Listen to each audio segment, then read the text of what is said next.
Hello student, हम पढ़ रहे थे किरण प्रकाशिकी का पार्ट सेकंड, प्रकाश का अपवर्तन।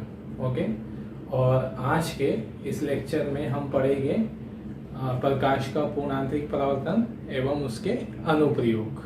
ओके, तो प्रकाश का पूर्णांतरिक परावर्तन क्या होता है ना, इसको हम समझते हैं। ठीक है, तो नेक्स्ट देखना जो पहले हमने पढ़ा है प्रकाश का अपवर्तन, है ना। तो प्रकाश का अपवर्तन होने का तरीका हमें पता है कि अगर प्रकाश सघन से विरल माध्यम में या विरल से सघन माध्यम में जाती है तो अपने प्रारंभिक मार्ग से विचलित हो जाती है। इस घटना को हम प्रकाश का अपवर्तन कहते हैं, है ना।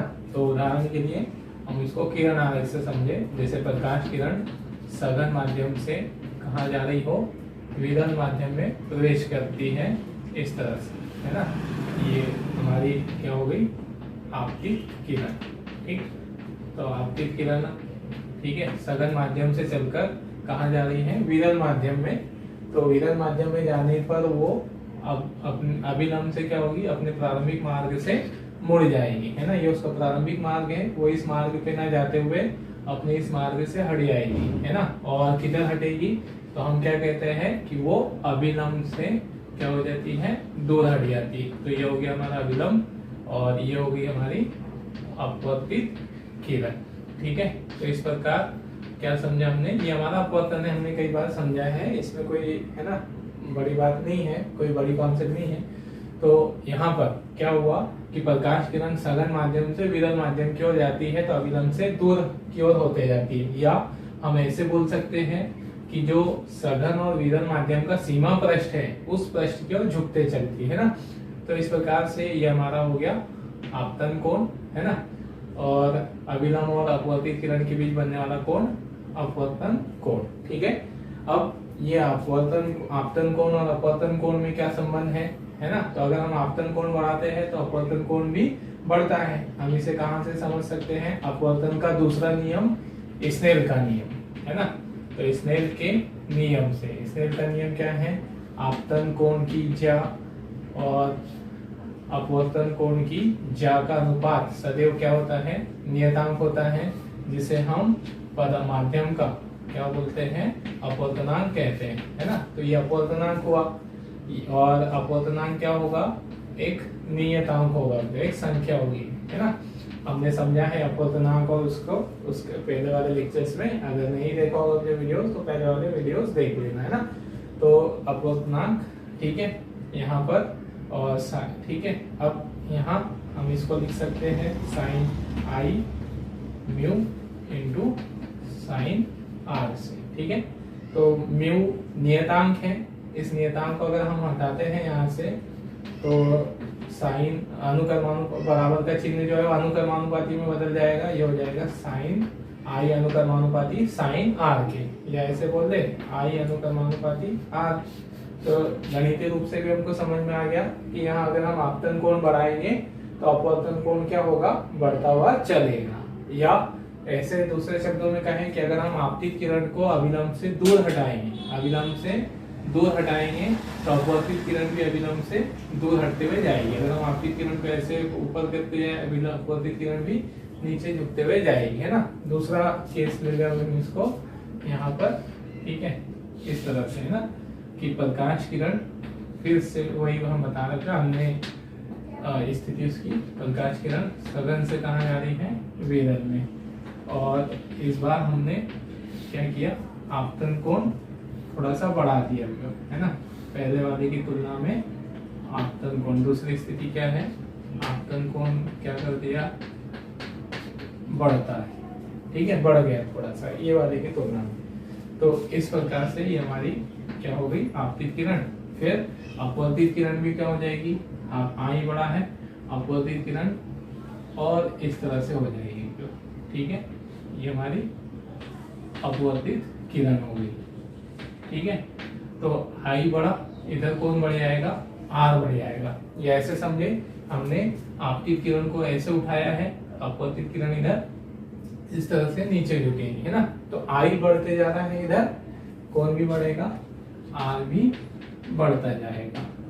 ओके, फिर अगला केस, एक और स्थिति ले लें हम यहाँ पर, है ना, कि ठीक है हम आपतन कोण को और बढ़ा देते, प्रकाश किरण वैसे ही सघन से कहाँ जा रही है, विरल माध्यम में। अब इस बार हमने आपतन कोण और बड़ा कर दिया, ठीक है।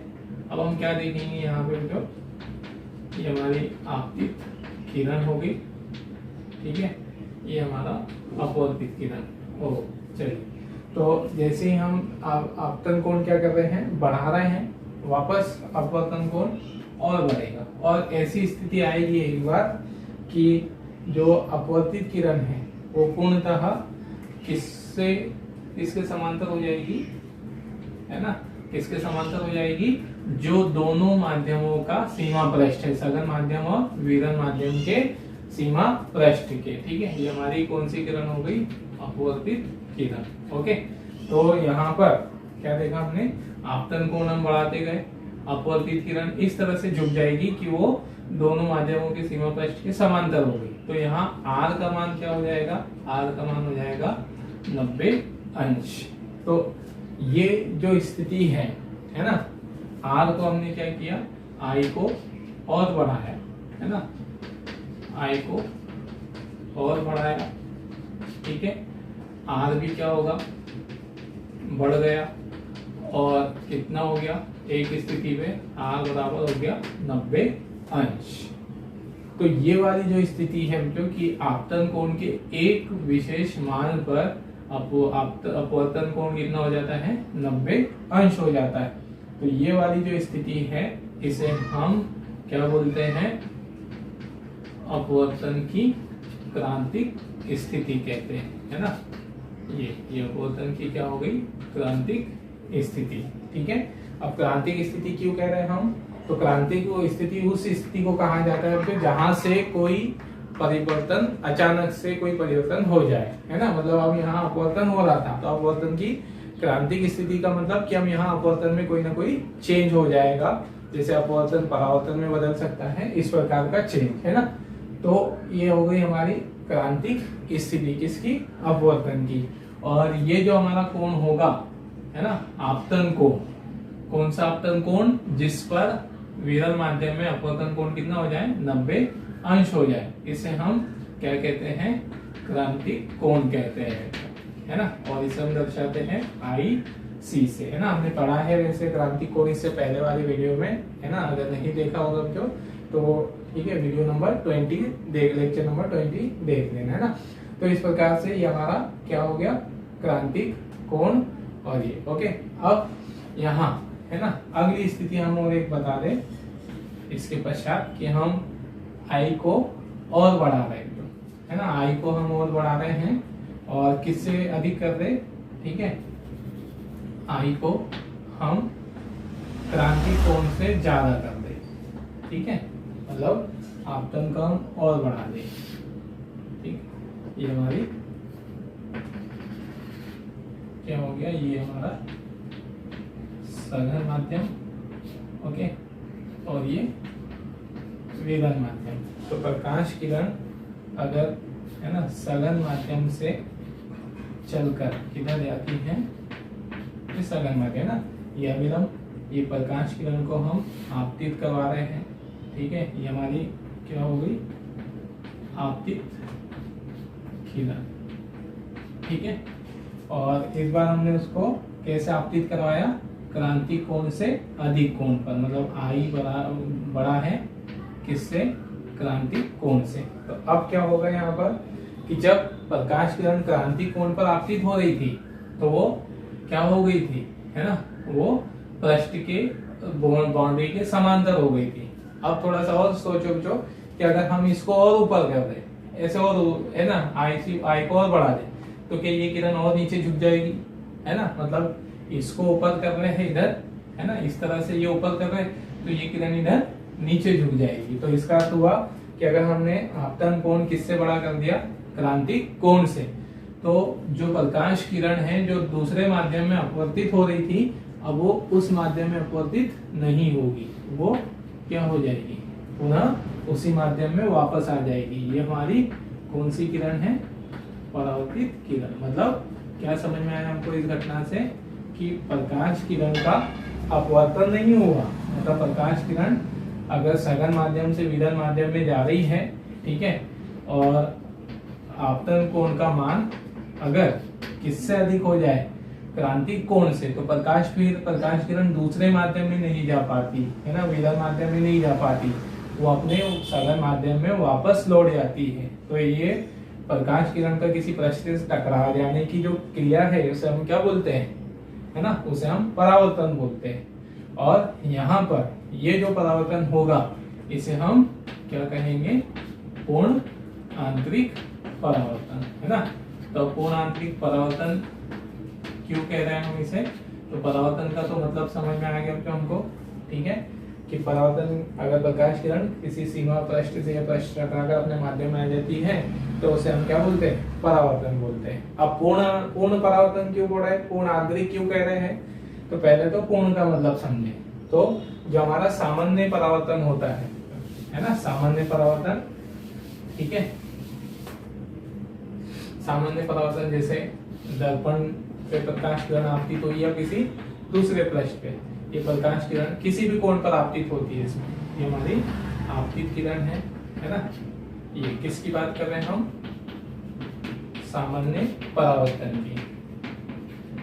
ओके, तो सामान्य परावर्तन में प्रकाश किरण किसी भी कोण पर आपतित हो सकती है पृष्ठ पर, और वो ऐसे परावर्तित हो जाएगी। तो अब इसमें और इसमें क्या अंतर है ना, तो वो सामान्य परावर्तन और इसमें परावर्तन में पूर्ण आंतरिक में अंतर यह है कि जैसे आपतित सामान्य परावर्तन में मान लो उदाहरण के लिए कि हमने कहा 100% यहाँ प्रकाश आपतित हुआ है, मतलब प्रकाश जो ऊर्जा होगी उसको हमने 100% मान लिया, तो प्रकाश ऊर्जा 100% आपतित हो रही है, और जब वो परावर्तित होगी तो परावर्तित प्रकाश में पूरे 100% परावर्तित नहीं होगी, मतलब कुछ ना कुछ वहाँ प्रकाश ऊर्जा किसमें अवशोषित हो जाएगी, परावर्तक पृष्ठ में। मतलब सामान्य परावर्तन में क्या होता है कि अगर 100% प्रकाश आपतित हुआ है तो परावर्तक पृष्ठ पे प्रकाश का कुछ अवशोषण हो जाएगा, और उस अवशोषण के पश्चात जो प्रकाश परावर्तित होगा उसमें ऊर्जा में कुछ कमी आ जाएगी। तो जैसे 100% आपतित हुआ है, 95% परावर्तित हो गया ना, ये हमको एग्जैक्ट नहीं बोल रहे क्योंकि 100 होगा तो 95 ही परावर्तित होगा, ये सिर्फ समझने के लिए, उसको अंदाजा लगाने के लिए, है ना, कि क्या हो रहा है। तो कुछ ना कुछ परसेंट एनर्जी यहाँ पर एब्जॉर्ब हो जाएगी, वो कितने परसेंट होगी, क्या होगी, तो निर्भर करेगा हमारा परावर्तक पृष्ठ कैसा है ना। तो इस प्रकार से सामान्य परावर्तन में ये घटना होती है, प्रकाश पूरी तरह से परावर्तित नहीं होता, कुछ ना कुछ भाग उसका अवशोषित हो जाता है, प्रकाश हो जाता है। लेकिन इसमें क्या हुआ कि प्रकाश पूरी तरह से, मतलब इसमें 100% अगर प्रकाश चला होगा सघन माध्यम से, तो वो वापस कितना ही 100% ही प्रकाश वापस आ जाएगा, मतलब कुछ भी प्रकाश दूसरे माध्यम में नहीं जा पाएगा। तो इस प्रकार, इसलिए हम इसको क्या, इसके सामने परावर्तन के सामने क्या शब्द लगा देते हैं, पूर्ण। अब पूर्ण आंतरिक क्यों कहते हैं, तो आंतरिक लगाने का मतलब ये है कि जैसे मान लो प्रकाश किरण है ना, प्रकाश किरण जो ऐसे है ना कांच में चल रही है, ठीक है, ये कांच है और कांच में चलकर कहाँ जा रही है, वायु में। तो इस प्रकार प्रकाश किरण कांच से चली और कौन से माध्यम में चली, वो कांच में, है ना, फिर दूसरे माध्यम में वापस नहीं गई, उसी माध्यम में वापस आ गई, मतलब अंदर ही अंदर इसका क्या हो गया, कांच के अंदर अंदर ही इसका क्या होता गया, परावर्तन होता गया। तो इसलिए हम इसको बोलते हैं पूर्ण आंतरिक परावर्तन, ठीक है। पूर्ण लगाने का मतलब समझ में आया, टोटल प्रकाश परावर्तित हो जाता है, आंतरिक होने का मतलब एक ही माध्यम में इसका क्या हो जाता है, परावर्तन आंतरिक रूप से होते रहता है, ठीक है। तो ये रहा हमारे पास पूर्ण आंतरिक परावर्तन का मतलब। तो परिभाषा दे दें हम इसकी परिभाषा, है ना, परावर्तन का हमको समझ में आ गया। पूर्ण आंतरिक परावर्तन क्या है कि जब प्रकाश किरण कहाँ से, एक सघन माध्यम से चलकर कहाँ जा रही हो, विरल माध्यम में जा रही हो। ओके, प्रकाश किरण किसी सघन माध्यम से चलकर विरल माध्यम में जा रही हो और आपतन कोण का मान कितना हो, क्रांतिक कोण से अधिक हो, आपतन कोण का मान क्रांतिक कोण से अधिक हो, तब ठीक प्रकाश किरण अपने प्रारंभिक माध्यम में वापस लौट जाती है। तो इस घटना को हम क्या बोलते हैं, पूर्ण आंतरिक परावर्तन कहते हैं प्रकाश का। ओके, तो ये रहा जो उसकी परिभाषा है ना। दूसरा फिर से एक बार परिभाषा सुन लें, क्या हो जाएगी, यदि प्रकाश किरण सघन माध्यम से विरल माध्यम में प्रवेश करती है और आपतन कोण का मान क्रांतिक कोण से अधिक हो तो प्रकाश किरण प्रारंभिक माध्यम में वापस लौट आती है। इसी घटना को हम प्रकाश का पूर्ण आंतरिक परावर्तन कहते हैं। ओके, और पूर्ण आंतरिक परावर्तन कब संभव है ना, दो स्थितियां होगी। पूर्ण आंतरिक परावर्तन संभव होने की दो स्थितियां रहेगी। क्या स्थितियां रहेगी कि प्रकाश किरण किधर से किधर जाना चाहिए, प्रकाश किरण सदैव सघन माध्यम से विरल माध्यम में ही जाना चाहिए। तो सघन से विरल माध्यम में जा रही हो, ओके, पहली शर्त। दूसरा, आपतन कोण का मान कितना हो, क्रांतिक कोण से ज्यादा। तो ये दो आवश्यक शर्त हैं किसकी, पूर्ण आंतरिक परावर्तन की। वही चीजें जो हमने यहाँ पर लिखी है, पूर्ण प्रकाश का पूर्ण आंतरिक परावर्तन, वही परिभाषा और उसकी आवश्यक शर्त है कि प्रकाश किरण सघन माध्यम से विरल में जा रही हो, आपतन कोण का मान अधिक हो किससे, क्रांतिक कोण से। ओके, तो ये रहा हमारा पूर्ण आंतरिक परावर्तन, उसके एग्जाम, उसकी परिभाषा और उसकी आवश्यक शर्तें, है ना। अब इसमें जो एक और बात हम समझ लें, जैसे पूर्ण आंतरिक परावर्तन और सामान्य परावर्तन में क्या अंतर है ना। तो एक तो अंतर हमको ये समझ में आ ही गया कि सामान्य परावर्तन में कुछ प्रकाश ऊर्जा है ना अवशोषित हो जाती है, ठीक है, मतलब 100% या कुल प्रकाश ऊर्जा परावर्तित नहीं होती, कुछ ना कुछ प्रकाश का कुछ ना कुछ भाग परावर्तक पक्ष पर अवशोषित हो जाता है। ओके, और दूसरा जो यहाँ पर इसकी दूसरा अंतर क्या है कि दोनों में क्या अंतर है, तो पूर्ण आंतरिक परावर्तन से अगर प्रतिबिंब बनता है ना, तो पूर्ण आंतरिक परावर्तन से बना हुआ प्रतिबिंब ज्यादा चमकदार होता है किसकी तुलना में, सामान्य परावर्तन की। जैसे उदाहरण के लिए यहाँ जो कोई वस्तु रखी होगी है ना, और यहाँ जो वस्तु रखी है इसका परावर्तन दर्पण से हुआ, सामान्य परावर्तन, यहाँ उसका प्रतिबिंब बन गया। ओके, समझने के लिए इधर कहीं उसका है ना प्रतिबिंब बन गया, हमको दर्पण में कहीं बनते हुए दिख रहा है। ओके, तो इस यहाँ पे, तो इस स्थिति में यहाँ बनते हुए दिख रहा है ना। ये वस्तु से प्रकाश किरण चली, अपवर्तन के परावर्तन के पश्चात ये ऐसे जा रही, हमें कहाँ से आती दिखेगी, यहाँ से। तो ये प्रतिबिंब जो बनेगा है ना, अब इसमें ये वाले में, इसमें भी यहाँ मान लो कोई वस्तु रखी है, इससे प्रकाश किरणें चली, अपवर्तन के बाद ऐसे आ गई, यहाँ कोई वस्तु रखी है, तो यहाँ इसका प्रतिबिंब बनेगा है ना। ये वाली स्थिति में ये इसका प्रतिबिंब यहाँ बनाएगा, तो ये प्रतिबिंब और ये प्रतिबिंब में बहुत अंतर होगा। क्या अंतर होगा, ये वाला प्रतिबिंब ज्यादा चमकदार बनेगा, मतलब पूर्ण आंतरिक परावर्तन में, क्योंकि पूरा के पूरा प्रकाश क्या हुआ है, परावर्तित हुआ है, मतलब वस्तु से चलने वाला पूरा के पूरा प्रकाश हमारी आंखों तक पहुंच गया, तो हमको प्रकाश ज्यादा दिखाई देगा, वस्तु ज्यादा चमकदार दिखाई देगी। और इसमें कम प्रकाश ही हमारी आंखों तक पहुंचा है ना, वस्तु से चलने वाला कुछ प्रकाश यहाँ पर अवशोषित हो गया, तो हमारी आंखों तक कम प्रकाश पहुंचेगा, तो हमको वस्तु का प्रतिबिंब भी कम चमकदार दिखाई देगा, है ना। तो ये है उसमें अंतर कि पूर्ण आंतरिक परावर्तन में प्रकाश का कुछ भाग अवशोषित, सामान्य परावर्तन में प्रकाश का कुछ भाग अवशोषित हो जाता है, पूर्ण आंतरिक परावर्तन में अवशोषित नहीं होता है। दूसरा यहाँ पर कि पूर्ण आंतरिक परावर्तन में बना हुआ प्रतिबिंब अधिक चमकदार होता है, सामान्य परावर्तन में कम चमकदार होता है। ओके, तो ये रहा जो, और इसमें ठीक है, चलिए ये जो है ना नोट करने वाली बात है, सिर्फ है ना, परिभाषा हम लिख चुके हैं ऊपर, ठीक है, और किरण आरेख में सिर्फ ये किरण आरेख बना है ना, पूर्ण आंतरिक परावर्तन को दर्शाने के लिए, ठीक है। तो पूर्ण आंतरिक परावर्तन की परिभाषा लिखी है, आवश्यक शर्त लिखी है, उसके बाद ये उसका किरण आरेख से उसका एक्सप्लेनेशन। अब ये जो प्रश्न है जो एग्जाम के, बोर्ड एग्जाम के हिसाब से महत्वपूर्ण है ना, 2-3 नंबर या 2 नंबर में इसमें प्रश्न बनता है कि पूर्ण आंतरिक परावर्तन की परिभाषा कीजिए और उसमें की आवश्यक शर्तें लिखिए। ओके, या दूसरा तरीका ये है कि पूर्ण आंतरिक परावर्तन और सामान्य परावर्तन में क्या अंतर है, तो वो जो दो अंतर हमने कहे हैं है ना, वो आप यहाँ लिख सकते हो, ठीक है। चलिए इसे नोट कर लीजिए। ओके, तो अब हम देखते हैं पूर्ण आंतरिक परावर्तन के अनुप्रयोग। ओके, तो पूर्ण आंतरिक परावर्तन के अनुप्रयोग जो बहुत स्थानों पर होता है इस घटना का अनुप्रयोग, और इसके आधार पर कई सारी युक्तियां बनाई जाती हैं, लेकिन सिलेबस के आधार पर हम केवल यहाँ पर 2 युक्तियों की बात करेंगे। पहला है पूर्ण परावर्तक प्रिज्म और दूसरा है प्रकाशिक तंतु, है ना। तो अब हम फर्स्ट बात करते हैं यहाँ पर पूर्ण परावर्तक प्रिज्म, है ना। तो पूर्ण परावर्तक प्रिज्म कैसे बनाया जाता है और ये कैसे कार्य करता है, इसको अब हम समझते हैं, है ना। तो पहले तो जो हम सामान्य प्रिज्म की बात करें, ठीक है। सामान्य प्रिज्म जिससे प्रकाश का क्या होता है, अपवर्तन होता है ना। तो उसे हम क्या बोलते हैं, अपवर्तक प्रिज्म, ठीक है। सामान्य प्रिज्म इस तरह से बनाए जाते हैं कि उसके तीनों कोण लगभग कैसे होते हैं, बराबर होते हैं, ठीक है।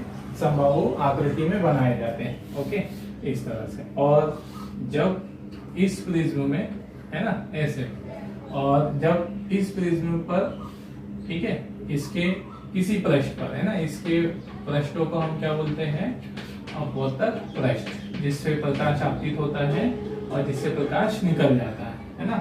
तो जब इसके किसी अपवर्तक पृष्ठ पर प्रकाश किरण आपतित होती है तो वो वायु से चलकर कहाँ जा रही होती है, कांच में। तो कांच में जाने पर ये अभिलंब की ओर झुक जाएगी इस तरह से, मतलब अपनी प्रारंभिक दिशा से न जाते हुए अभिलंब की ओर झुक जाएगी, ठीक है। मतलब यहाँ प्रकाश का अपवर्तन होगा, किसी न किसी कोण पर झुककर, ठीक है, प्रिज्म में गति करेगी, प्रिज्म में गमन करेगी, फिर प्रिज्म के अगले पृष्ठ से वो बाहर निकल जाएगी। तो इस पूरी घटना में प्रकाश का क्या हुआ है, अपवर्तन हुआ है, यहाँ अपवर्तन हुआ है, यहाँ अपवर्तन हुआ है, ठीक है। फिर इस प्रकार से इसमें प्रकाश का वर्ण विक्षेपण भी होता है, विचलन भी होता है ना। तो मुख्य तो हम कहेंगे कि यहाँ पर प्रकाश का क्या हुआ है, सामान्य जो हमारे प्रिज्म है उसमें प्रकाश का अपवर्तन होता है। तो ये किसकी तरह कार्य करता है, अपवर्तक प्रिज्म की तरह कार्य करता है ना। लेकिन अब अगर हम इस प्रिज्म की संरचना में थोड़ा सा चेंज कर दें यहाँ पर, ठीक है, तो फिर यही प्रिज्म हमारा किसकी तरह कार्य भी करने लग जाएगा, परावर्तक प्रिज्म की तरह, ओके। अब कैसे परावर्तक प्रिज्म की तरह कार्य करने लग जाएगा उसे हम समझे, ठीक है। तो पहले तो ये बनाया कैसे जाता है, तो पूर्ण परावर्तक प्रिज्म इस तरह से बना देते हैं, ठीक है। इसका एक कोण कितने का रख देते हैं, 90 अंश का, और शेष जो 2 कोण हैं इन्हें कितने का रख दिया जाता है, 45 अंश के बना दिए जाते हैं। तो ये जो हमारा है, ठीक है, इसी प्रिज्म में अगर प्रकाश आपतित होगा किसी विशेष कोण पर तो ये प्रिज्म से परावर्तित कर देता है, इसलिए हम उसको क्या बोलते हैं, परावर्तक प्रिज्म, है ना। तो परावर्तक प्रिज्म कैसे बनता है, जिसका एक कोण 90 अंश हो और शेष 2 45 अंश के हो, उसे हम क्या बोलते हैं, पूर्ण परावर्तक प्रिज्म। अब ये परावर्तक की तरह भांति कार्य कब करेगा, है ना, ये प्रकाश किरण को कब परावर्तित करेगा, तो उसके लिए जो 2 बातें जरूरी है कि अगर हमें इसे परावर्तक की तरह उपयोग करना है ना, तो पहला तो प्रकाश इसके किसी एक पृष्ठ पर कैसे आपतित करवाई जाए, लंबवत आपतित करवाई जाए, है ना, लंबवत आपतित किरण या आपतित प्रकाश। अब जब हम इसके किसी एक पृष्ठ पर प्रकाश किरण को लंबवत आपतित करते हैं, जैसे उदाहरण के लिए इस पृष्ठ पर, तो फिर प्रकाश किरण इसमें बिना विचलन के गमन करेगी, है ना। तो पहला तथ्य क्या है इसका कार्य का, पहला फैक्ट क्या है कार्यविधि का, कि इसके किसी पृष्ठ पर अगर प्रकाश किरण लंबवत आपतित होती है तो वो बिना विचलन हुए प्रिज्म में चलेगी। अब जब वो बिना विचलन हुए प्रिज्म में चलेगी तो डेफिनेटली जो वो प्रकाश किरण उसके अगले पृष्ठ पर, है ना, अगले पृष्ठ पर इस तरह से आपतित होगी कि यहाँ पर आपतन कोण का मान किससे अधिक हो जाता है, क्रांतिक कोण से। और जब आपतन कोण का मान क्रांतिक कोण से अधिक हो जाए, है ना, तो फिर यहाँ पर प्रकाश किरण किसका पालन करेगी, पूर्ण आंतरिक परावर्तन का, ओके। तो ठीक है, जैसे प्रकाश किरण यहाँ पर आपतन कोण कितना कैसा होना चाहिए, क्रांतिक कोण से ज्यादा, है ना। तो ज्यादा कितना, जैसे कांच के लिए बात कर रहे हैं हम, कांच का प्रिज्म बनता है, तो कांच के प्रिज्म के लिए आपतन कोण का मान होता है 42 अंश, है ना। तो फिर यहाँ पर जो आपतन कोण है वो ज्यादा होना चाहिए, 42 डिग्री से ज्यादा होना चाहिए बेटा। ओके, तो यहाँ पर इस प्रकार प्रकाश किरण को अगर हम किसी पृष्ठ पर 45 डिग्री के कोण पर अगर वो आपतित हो जाती है तो वो किसका पालन करने लग जाती है, पूर्ण आंतरिक परावर्तन का। और पूर्ण आंतरिक परावर्तन के कारण वो इस तरह से किसी एक दिशा में, एक प्रिज्म के किसी एक भाग से वापस निकल जाएगी, है ना, बाहर निकल जाएगी। तो इसमें प्रकाश किरण ऐसे गई, प्रिज्म के अंदर टकराई और वापस आ गई तो अपने प्रारंभिक माध्यम में, जैसे वायु से चलकर गई थी, है ना, और टकराकर वो वापस आ गई है। तो ये यहाँ पर प्रकाश की किसकी घटना हुई, परावर्तन की घटना, पूर्ण आंतरिक परावर्तन की घटना। तो फिर ये प्रिज्म हमारा किसकी तरह कार्य कर रहा है, परावर्तक प्रिज्म की तरह कार्य कर रहा है। ठीक है, तो इसकी कार्यविधि के दो फैक्ट रहेंगे कि ये परावर्तक की तरह कार्य क्यों करेगा, कब करेगा।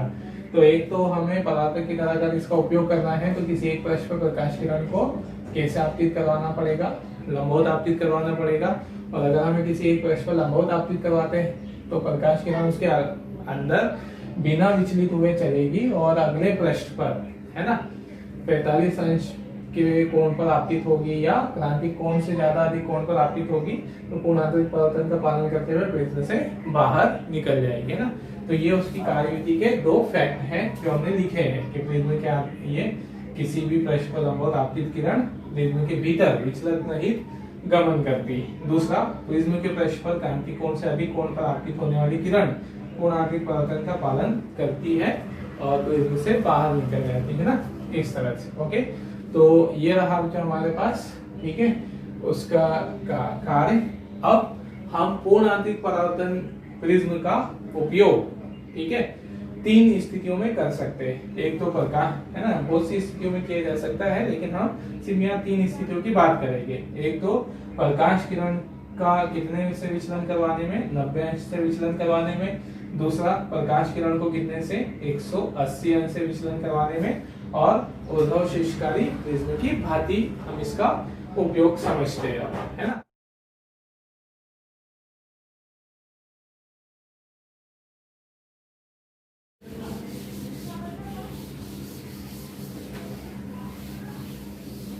ओके, तो पहले हम इसका कार्य समझ रहे तो 90 अंश विचलन के लिए, है ना, प्रकाश किरण को अगर हमें 90 अंश पे मोड़ना हो, है ना, तो किस तरह से हमें इसका उपयोग करना होगा।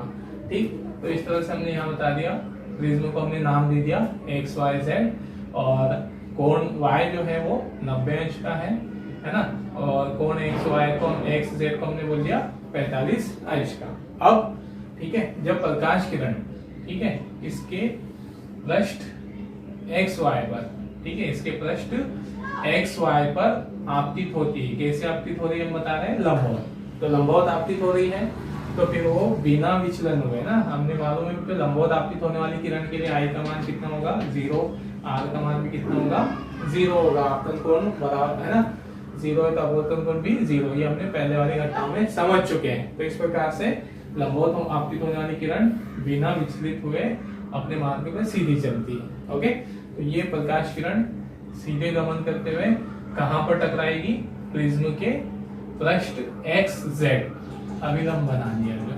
ठीक है, तो अब हमें ये देखना है कि ये कितने अंश पर आपतित हुई। तो ये 45 अंश पर ही आपतित होगी। ठीक है, अब कैसे 45 पे, उसको समझ लो पहले। जैसे ये हमारा कोण कितना है ना, ये कोण हमारा 90 है, ठीक है, और ये 45, तो 90 और ये कितना होगा, ये भी 45 अंश होगा। ओके, अब यहाँ पर ये जो कोण बना है, ये वाला, ये प्रिज्म है ना, किस पे बनने वाला कोण है, लंब पर बनने वाला कोण है। यहाँ समझ लो फिर से अलग से चित्र में ऐसे जो है ना, हम इस कोण की बात कर रहे हैं। तो ये कोण हमें मालूम है कितना है, 90 का। यह अभिलंब है क्योंकि, है ना। अब हमने बोला कि इसमें से ये टोटल कोण 90 का था, ये कितने का है, 45 का। तो फिर ये कितने का रहा, 45, है ना। इसलिए हमने कहा इसको कितने अंश का कोण है, ये 45 का। ठीक है, यहाँ पर ये 45। ओके, मतलब प्रकाश किरण कितने कोण पर आपतित हुई है, 45 डिग्री के कोण पर। ओके, तो फिर जो कि किससे अधिक है, क्रांतिक कोण। क्रांतिक कोण कितना होता है कांच के लिए, वही 40। तो प्रकाश किरण यहाँ 45 पे है ना आपतित हुई है, मतलब क्रांतिक कोण से ज्यादा है आपतन कोण का मान। तो प्रकाश किरण किसका पालन करेगी यहाँ पर, कोणांतरिक परावर्तन का। ओके, और कोणांतरिक परावर्तन के कारण प्रकाश किरण क्या कर जाएगी, है ना, उसी ये ऐसे परावर्तित हो जाएगी। कितने पे, तो 45 पे आपतित हुई है, 45 अंश के कोण पर क्या भी हो जाएगी, परावर्तित भी हो जाएगी। ठीक है, फिर यहाँ पर कैसे आपतित हो रही है, लंबवत। तो फिर इस YZ पर लंबवत आपतित हो रही है, तो बिना विचलन हुए प्रिज्म से बाहर हो जाएगी ना। तो इस प्रकार से हमने यहाँ क्या समझा, प्रकाश किरण का है ना क्या हो गया। ठीक है, इसी तरह से इस पृष्ठ पर जितनी भी किरणें लंबवत आपतित होगी, एक और उदाहरण ले लें, ये भी किरण यहाँ कितने पर, 45 डिग्री पर आपतित होगी। फिर ये भी किसका पालन करेगी, कोणांतरिक परावर्तन का। ओके, तो इस पृष्ठ पर लंबवत आपतित होने वाली जितनी भी किरणें हैं वो अगले पृष्ठ XZ पर 45 अंश पर ही आपतित होगी, और फिर कोणांतरिक परावर्तन का पालन करते हुए प्रिज्म के पृष्ठ YZ से बाहर निकल जाएगी, है ना।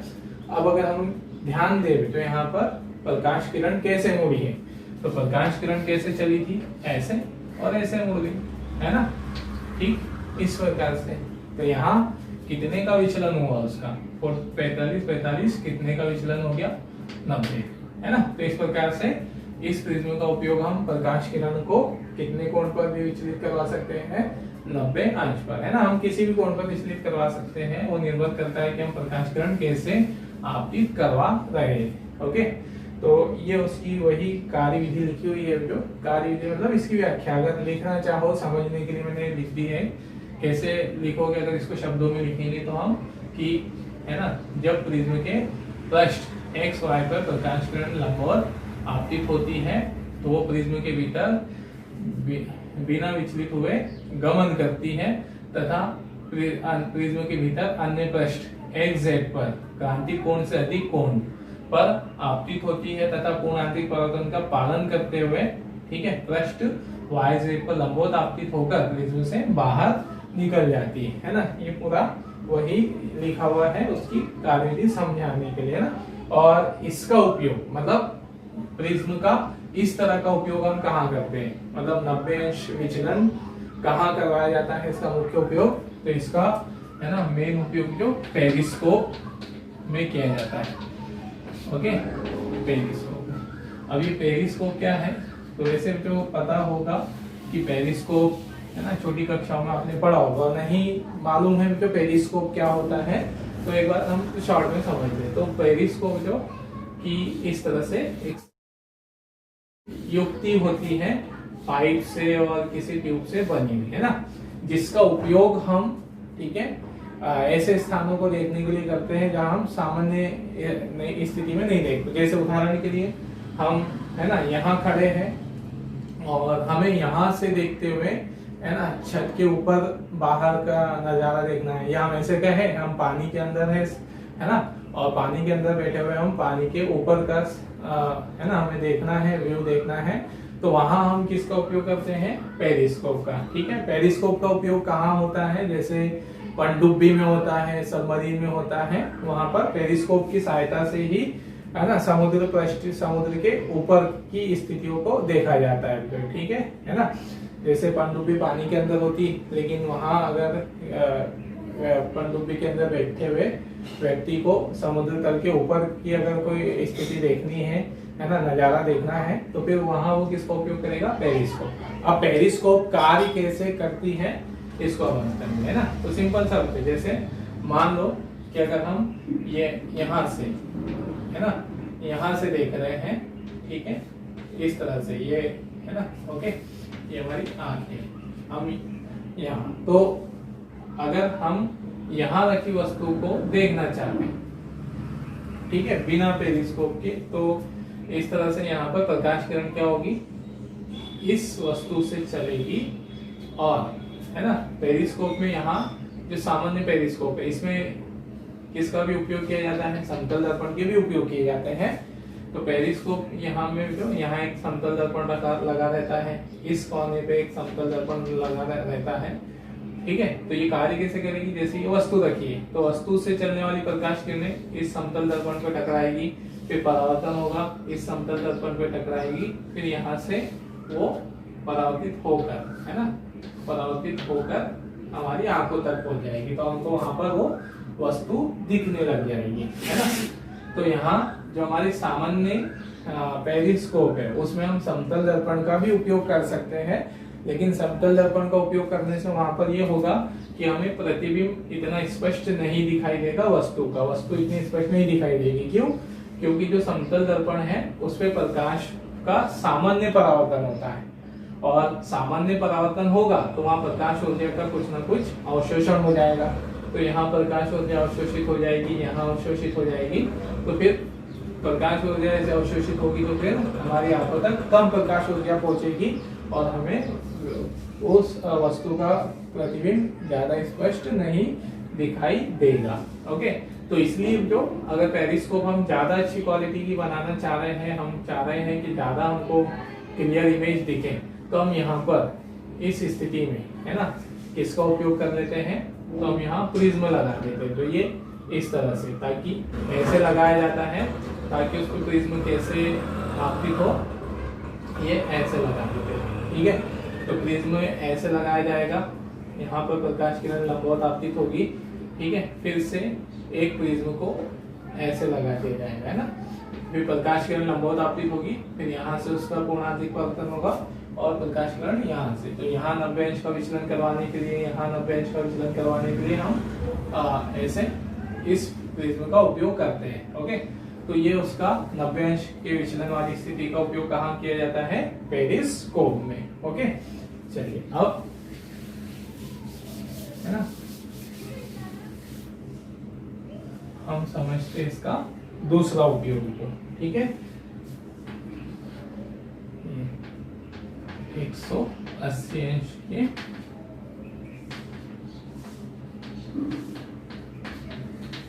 अब हमें यहाँ पर समझना है उसका 180 अंश विचलन किस तरह से करते हैं, है ना, ठीक है। तो हमने यहाँ वही प्रिज्म बताया हमको, XYZ जो है उसका कोण, है ना। तो जैसे हम एक वस्तु का उदाहरण लेके चलते हैं, है ना, यहाँ प्रिज्म के सामने एक कोई वस्तु रखी, ठीक है, तो इस वस्तु को नाम हम दे देते हैं AB, ठीक है। तो इससे चलने वाली प्रकाश किरण यहाँ, ठीक है, ये वाली प्रकाश किरण बिंदु A से चलेगी, लंबवत आपतित होगी पृष्ठ किस पर, XZ पर लंबवत आपतित होगी, है ना। तो फिर यहाँ पर ये इस पृष्ठ पर कितने कोण पर आपतित होगी, 45 डिग्री पे, ठीक है, यहाँ हमने समझा वैसे। फिर तो ये क्रांतिक कोण से अधिक कोण है, तो फिर यहाँ पर वो कोणांतिक परावर्तन का पालन करेगी और इस तरह से चली जाएगी, ठीक है। ओके, फिर यहाँ पर वही स्थिति बनेगी, ये कोण हमारा 45 का हो जाएगा, है ना, ये कोण यहाँ पर, ठीक है, तो ये कोण 45, ये वो कोण, है ना, 45। तो वैसे आप समझ सकते हैं यहाँ पर भी ये कोण कितने का रहेगा, 45 अंश का। इस वाले तल पर, इस वाले पृष्ठ YZ पर भी कितने कोण पर आपतित होगी, 45 अंश पर, है ना। फिर यहाँ पूर्णांतिक परावर्तन का पालन करेगी और ऐसे बाहर निकल जाएगी, है ना, यहाँ लंबवत आपतित होगी ऐसे। ओके, फिर यहाँ कौन सा बिंदु बनेगा, A'। अब दूसरी एक और प्रकाश किरण हम ले लेते हैं, यहाँ पर जो B से चल रही है ना, प्रकाश किरण B से चल रही है, सेम ये भी उसी नियमों का पालन करेगी, लंबवत आपतित हो रही है, बिना विचलन होते हुए चलेगी, ये भी 45 अंश पर, है ना, आपतित होगी यहाँ, फिर ऐसे पूर्णांतिक परावर्तन का पालन करेगी। फिर पहले पृष्ठ पर इसका पूर्णांतिक परावर्तन होगा, फिर दूसरे पृष्ठ YZ पर भी वो 45 अंश के कोण पर ही आपतित होगी, फिर यहाँ पर भी किसका पालन करेगी, पूर्णांतरिक परावर्तन का, और फिर यहाँ से इस तरह से बाहर निकल जाएगी, ठीक है। तो प्रकाश किरण यहाँ कौन सा बिंदु बन जाएगा, बिंदु B। तो ये हो गया फिर हमारे पास वस्तु का प्रतिबिंब यहाँ दिखाई देगा, है ना।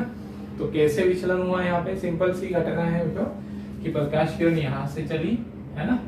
यहाँ लंबवत आपतित हुई इस पृष्ठ पर, बिना विचलन हुए चलेगी। अगले पृष्ठ पर कितने कोण पर ही आपतित होना है उसने, 45 अंश के कोण पर। फिर यहाँ पूर्ण आंतरिक परावर्तन होगा, फिर यहाँ 45 पे आपतित हो जाएगी, फिर यहाँ पूर्ण आंतरिक परावर्तन होगा इस तरह से, है ना। तो अगर हम यहाँ पर देखें, ठीक है, तो प्रकाश किरण का यहाँ हम इसको थोड़ा सा पास में बना देते हैं ताकि हमें ज्यादा स्थान मिले बोर्ड पर, ठीक है।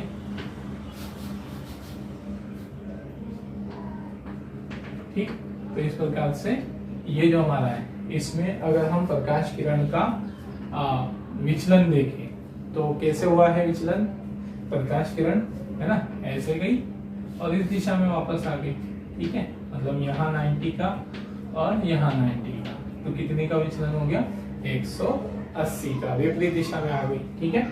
तो ये वाली जो घटना है ना, उदाहरण, ठीक है, इसका उपयोग कहाँ पर किया जाता है, ये वाली घटना, है ना, ठीक है। प्रिज्म के इस घटना का उपयोग, इसका उपयोग इसमें किया जाता है दूरबीन में या बाइनोक्यूलर बोल सकते हो, ओके, बाइनोक्यूलर्स में किया जाता है, ठीक है। अब दूरबीन में इसका उपयोग क्यों करते हैं, कैसे करते हैं, है ना, उसको समझेंगे जरा स्ट्रक्चर से, ठीक है।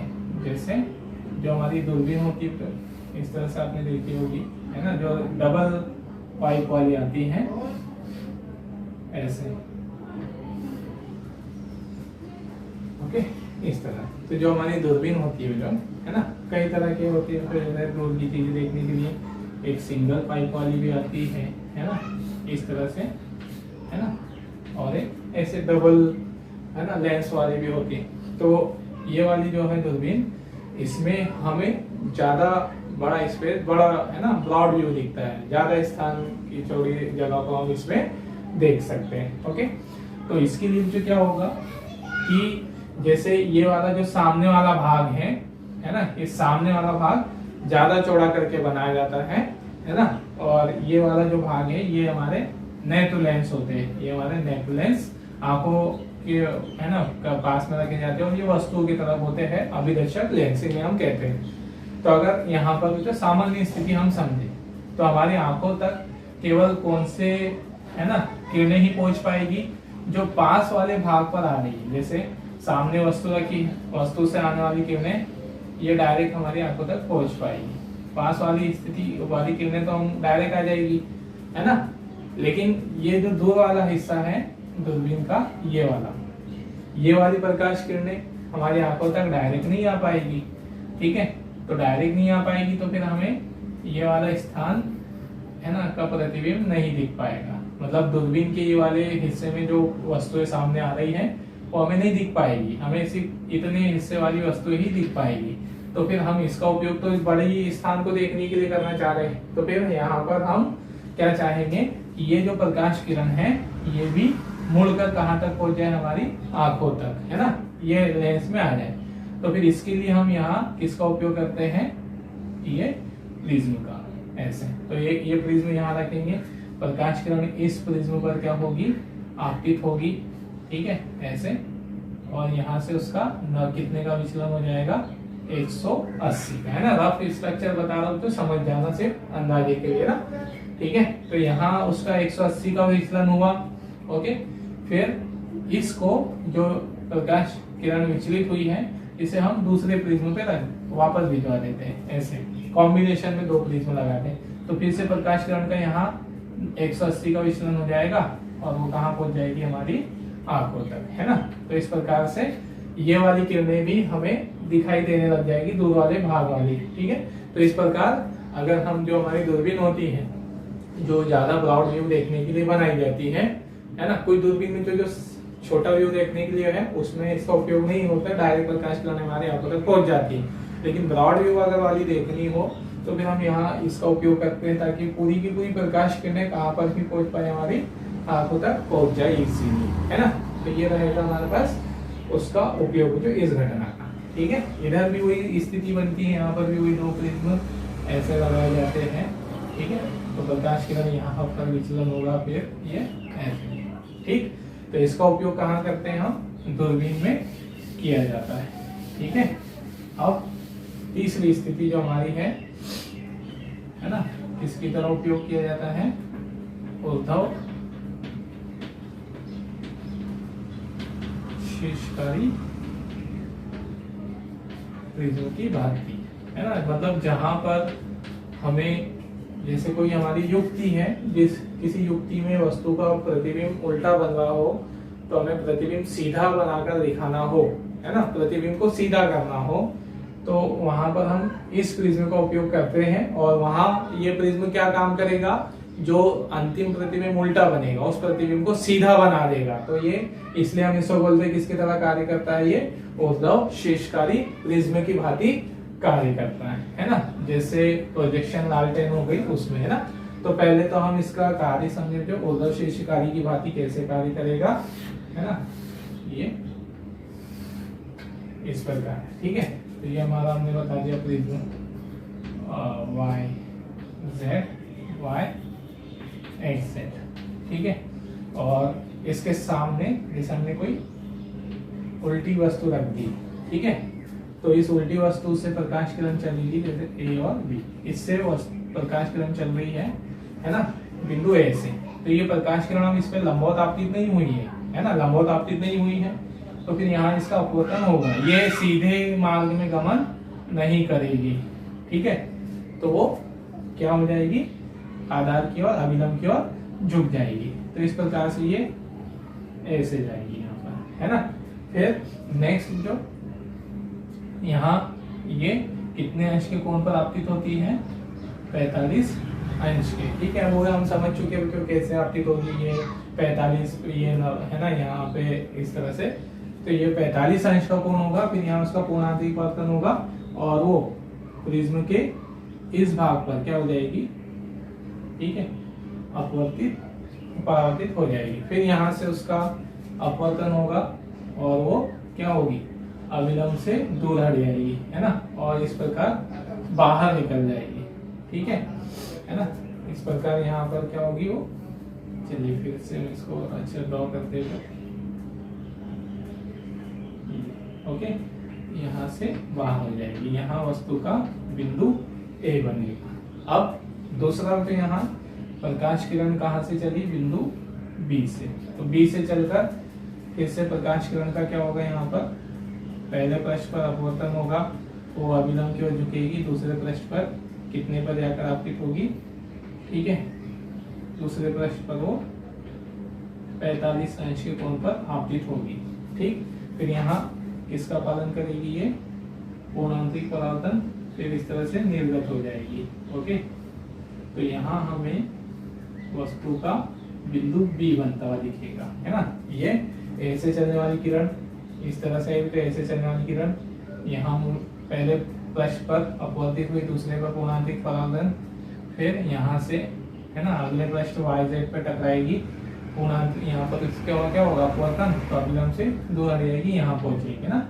फिर बी से चलने वाली किरण अपवर्तन होगा पहले पृष्ठ पर, दूसरे पर कोणांतरिक परावर्तन, फिर तीसरे यहाँ पृष्ठ पर अपवर्तन और बाहर हो जाएगी। तो यहाँ हमें वस्तु का प्रतिबिंब ऐसा दिखेगा, बिंदु ए उसका यहाँ दिखेगा, बिंदु बी इस प्रकार। तो क्या देखा हमने यहाँ पर, ठीक है, इसमें